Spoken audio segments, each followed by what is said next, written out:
রাস্তায় পড়ে থাকা অসুস্থ মহিলা অটোযাত্রীকে রাস্তা থেকে তুলে চিকিৎসকের কাছে নিয়ে গিয়ে মানবিক মুখের পরিচয় ফুটিয়ে তুলল এক অটো চালক। শনিবার বিকেলে ঘটনাটি ঘটেছে দেগঙ্গার বেড়াচাপা হাড়োয়া রোডে।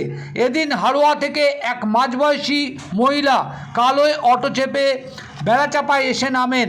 অটো চালককে ভাড়া মেটানোর পর হঠাৎই রাস্তার উপরে ছিটকে পড়ে যান।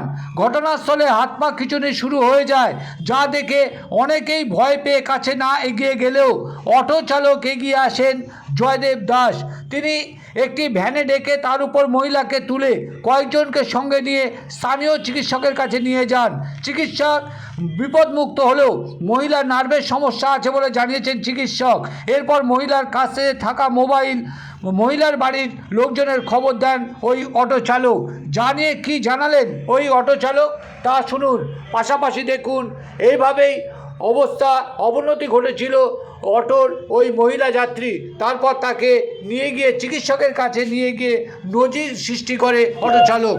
হাওড়া থেকে প্যাসেঞ্জার নিয়ে আসছিলাম, আমরা প্যাসেঞ্জার পরিষেবা দিই। প্লাস প্যাসেঞ্জারটা অসুস্থ হয়ে গেছে, যেহেতু অটো রেখেছি, প্যাসেঞ্জার নেমেছে, দাঁড়ানো অবস্থায় পড়ে গেছে, তাকে নিয়ে আমরা হসপিটালে নিয়ে গেছি। তার বাড়ির লোকজনকে খবর দিয়েছি, তার বাড়ির লোকজন আসো।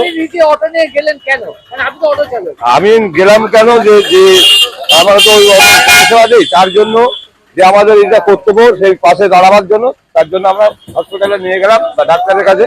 তারাকে সুস্থ করে বাড়ির লোকজনকে খবর দিয়ে পাঠানো হয়। একটা যাত্রী যখন গাড়িতে ওঠে আপনাদের সঙ্গে তাদের সম্পর্ক কেমন হয়? আমাদের সাথে সে নিজেদের সম্পর্ক বলে মনে করে তাদের পরিষেবা দেই আমরা। আপনার নাম? জয়দেব দাস। আপনি অটো চালক? আমি অটো চালক।